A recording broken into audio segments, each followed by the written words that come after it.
Shut the door, quick! I never seen anything so awful in my life. What are you talking about? Something took after me down in the swamp. What was it? I don't know whether it was a man, a beast, or old Satan himself. Have you been drinking? Not a drop, so help me. I let him have both barrels of my shotgun, but that never even slowed him down. No, you can't kill him nowhere, except with a silver bullet. I'm telling you, it was something awful.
Pedro! Lie down on that couch. Lie down!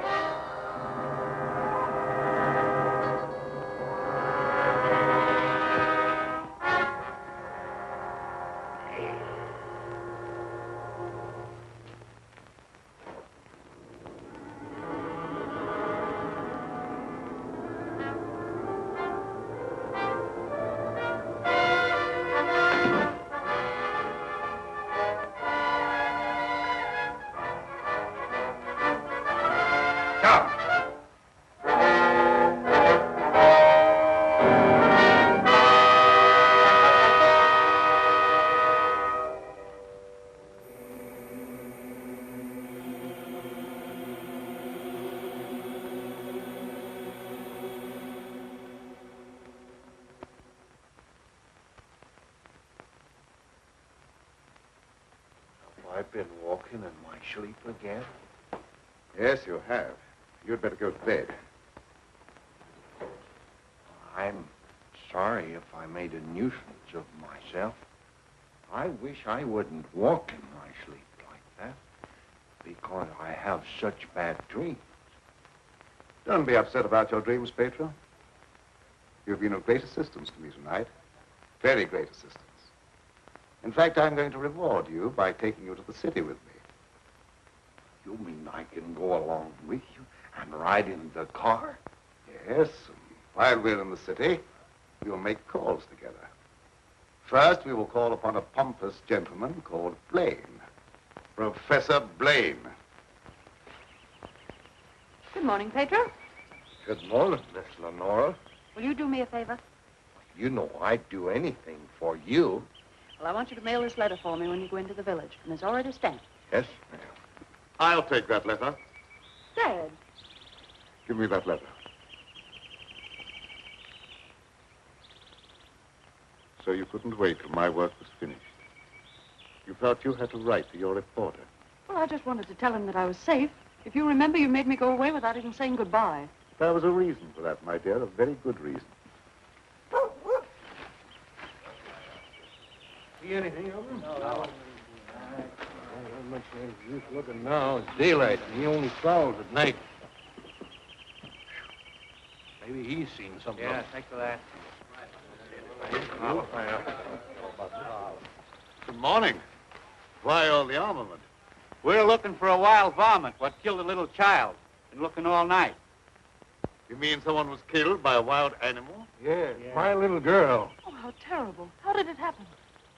It come in through the window. My wife said the window was closed, but she must have been mistaken. Didn't try to take the baby away or nothing. It just seemed to kill just for the love of killing. Did anyone see the animal? Jed Harper did. He said it walked on its hind legs like a man, but that don't make sense. I don't care whether it makes sense or not. I know what I seen. Come on, men, we got work to do.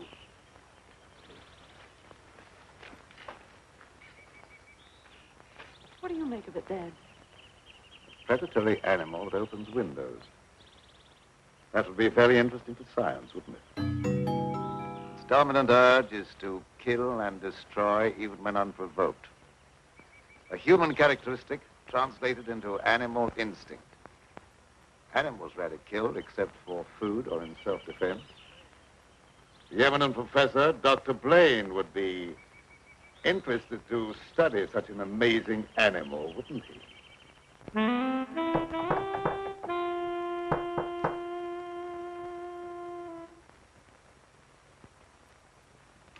Well, come on in, Tom. Glad to see you. Good evening, Dr. Blaine.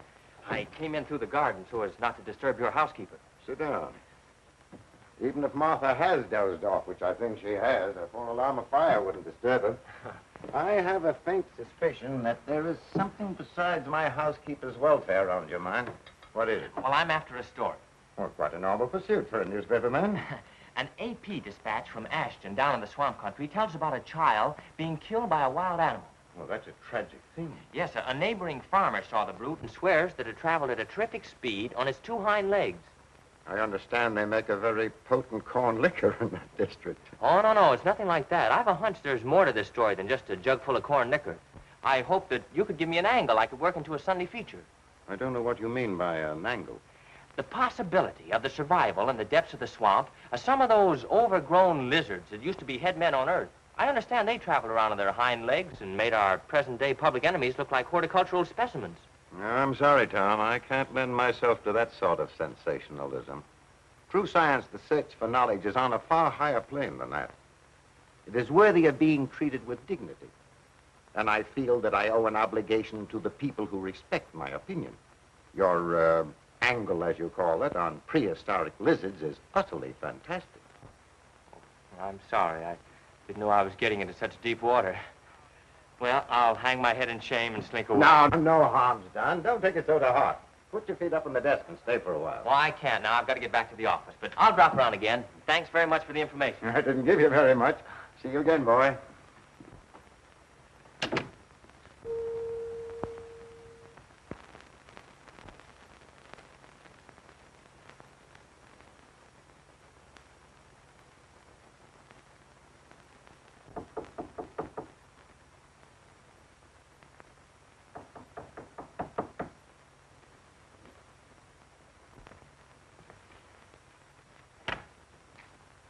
Blaine.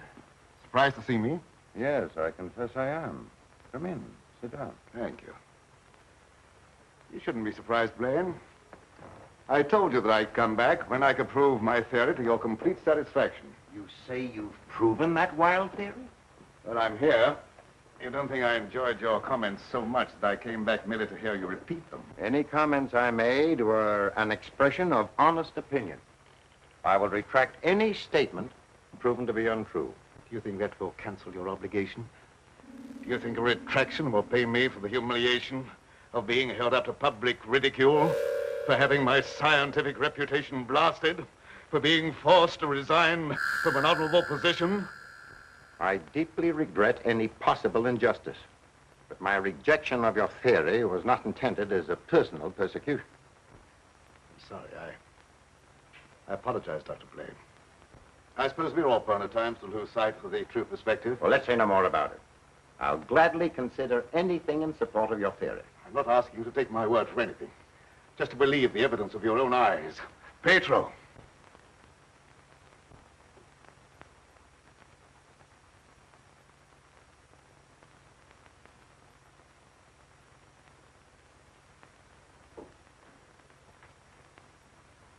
Pedro, you sit here.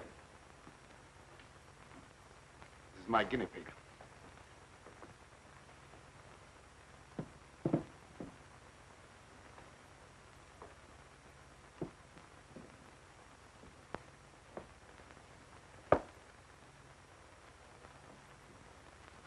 You're aware of the nature of this experiment? We've been doing this a long time.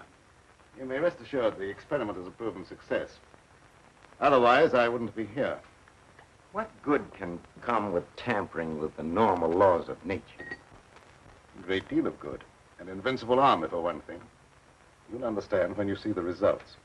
I abhor whatever appears to be a perversion of science. Mingling the blood of man and beast is downright sacrilege. I have no sympathy with such maudlin sentimentality. I propounded a theory which you denounce publicly as being ridiculous. The result of a disordered mind. Are you trying to squirm out of facing the possibility that you may be wrong? Not at all. I will cooperate in any way possible. That's just what I wanted to hear. I've given him one injection to prepare his blood for the transfusion. He'll need another in exactly 20 minutes.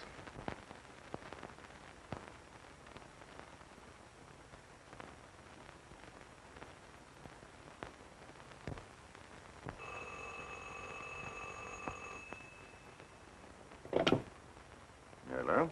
Is this Magnolia 37136? I'd like to speak to Dr. Lorenzo Cameron, please. Just a moment, please. It's for you, Cameron. For me?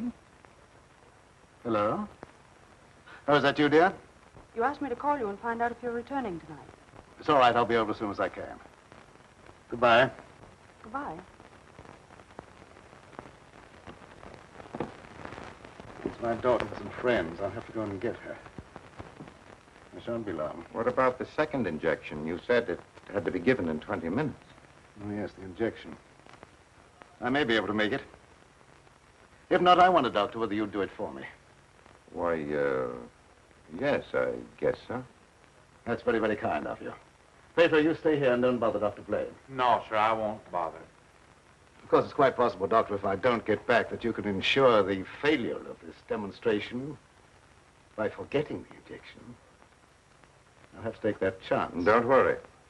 Even if I lacked a sense of honor, pride would hardly allow me to stoop to such a level. I shall give him the injection if you're not here by 12. At 12, precisely.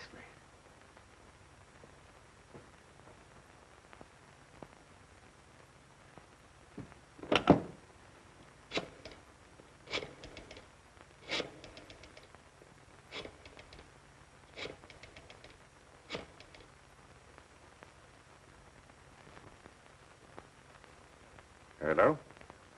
Hello, Fitzgerald? Yeah, is that you, Blaine? Well, what do you want to drag me out of bed this time of the night for? I've just had a surprising visitor, Lorenzo Cameron. He claims to have proven his crazy, outlandish blood transfusion theory and demands the right to give a demonstration. Yeah. No, he's not here now. He'll be back after a while. Why don't you come on over? All right. I'll get dressed and be over right away. Expect me in about 10 minutes.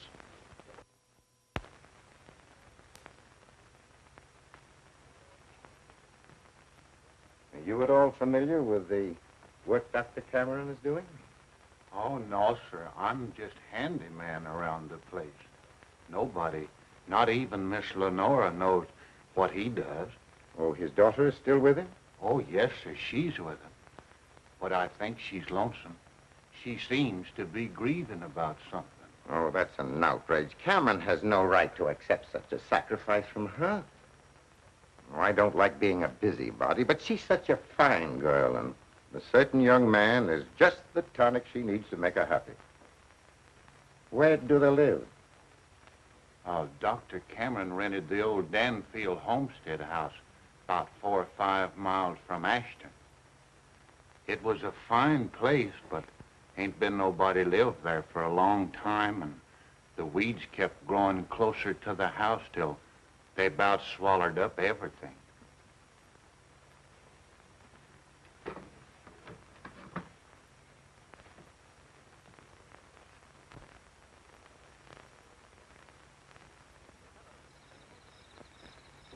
Oh, hello, Fitzgerald. Oh, Dr. Cameron, I heard you were back in town. Blaine just phoned me that you wanted to demonstrate the proof of your blood transfusion theory. He exaggerated when he mentioned demonstration. I told him I could prove my claim. But I don't think Professor Blaine is in a cooperative frame of mind. That's why I came to you. What do you want me to do? I'd like you to be present when I talk to him. All right. I'll take a walk over with you. You know,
I heartily disapprove of the nature of this experiment, but my promise to Dr. Cameron leaves me no alternative.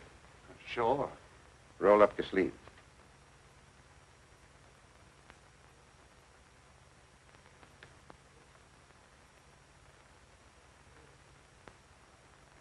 How do you feel? Just like I always do.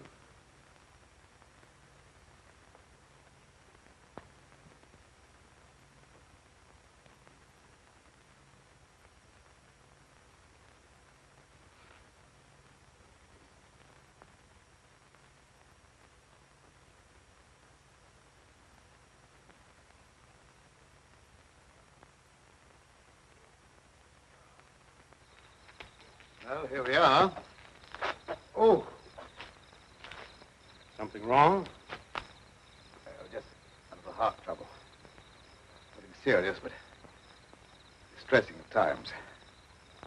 I'll be all right after I rest a minute.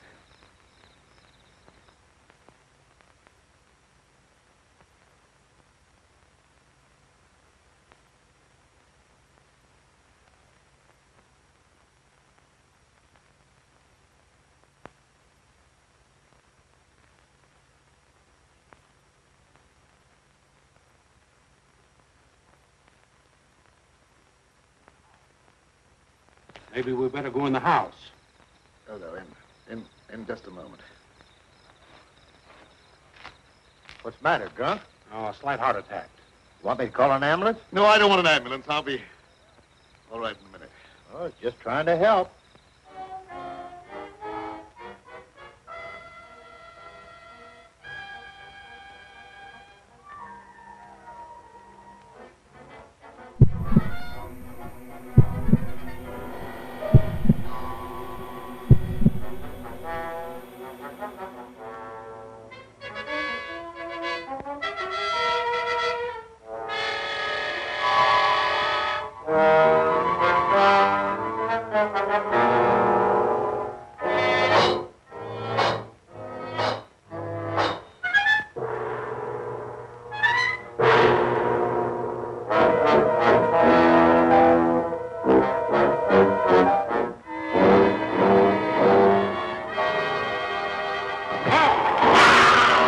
What's that? Sounded like come from the house.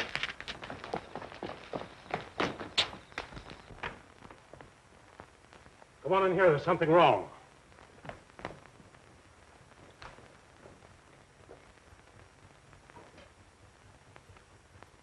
I'll say there's something wrong.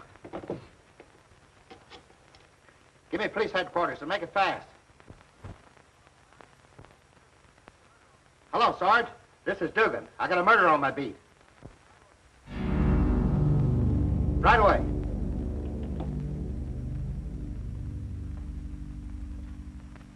That's the work of an animal, not of a human being. What do you know about this? How can I know anything? I was with you. Officer, my heart's beginning to trouble me again. I can't be of any use here. I may as well leave. Sure, go ahead. I can't pretend to feel any great sorrow. But then my feelings are of no importance one way or the other. Good night.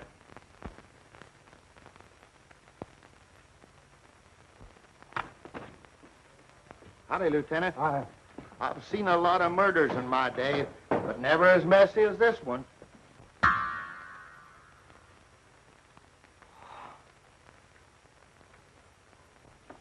This should make a gory enough story for your paper.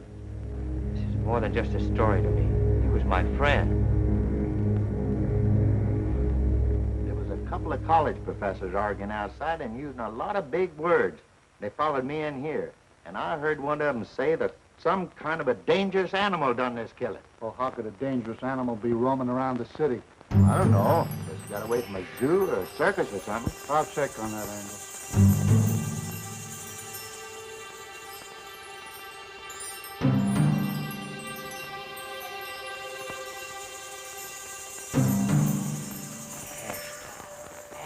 You talking to me? No, I was just trying to remember something. Ashton. I got it. An AP story came in from Ashton the other day about a child being killed by a weird animal from the swampland. What do you mean, weird animal? A farmer swore it wasn't human, but that it traveled on 2 legs like a man. Oh, he was crazy or drunk. There ain't no such animal. Anyway, how could he get way up here? I wish I knew.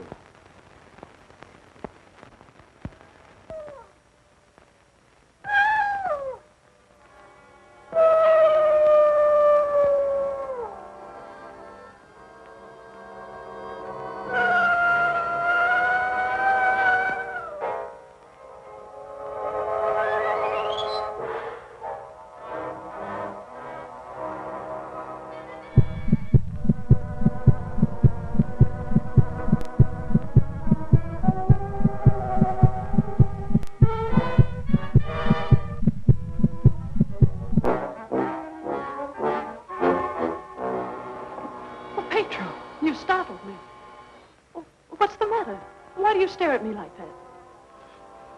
I don't know, Miss Lenore. I feel funny. I smell something in the mist coming up out of the swamp. It's like a voice talking to me, telling me to do something. Something terrible. Oh, but that isn't real. That's just your imagination. You mustn't pay any attention to what that voice seems to be saying. Pedro! What are you doing here? Go to your room. You've no right in this part of the house. Get out! Immediately! Wake up! You're dreaming.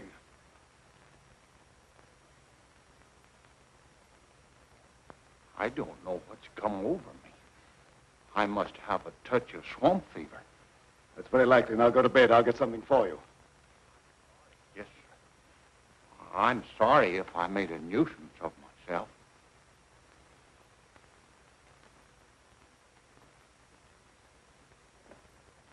Dad, what happened to Pedro? I'm terribly afraid. There's nothing to be afraid of, dear. He just had a touch of fever, that's all. Oh, that was more than fever. Well, his eyes were the eyes of a wild beast. He was possessed by a demon. Now, dear, you know there's no such thing as being possessed by a demon. That's ignorant superstition. Well, I don't care what you call it, Dad. But there's something here that's evil. It's real, and I can feel it. And I'm afraid. Dad, I can't stand it here any longer. Let's get away. I can't go now, dear. I must wait till my work's finished. Pull yourself together, dear. Oh, I won't be silly anymore. Nothing must interfere with your work. You've been a very great comfort to me. I know what a terribly lonely life this must be for you. Well, we won't talk about it anymore, Dad. I just want you to prove that you're the greatest scientist in the world. They'll soon have all the proof they want. I expect the eminent Professor Fitzgerald to pay me a call before long, and I shall be delighted to confound him with scientific facts that he declared were impossible. Now, you go to bed, dear, huh? And have a good night's rest. Good night, dear. I'll look after Pedro. Good night, Dad.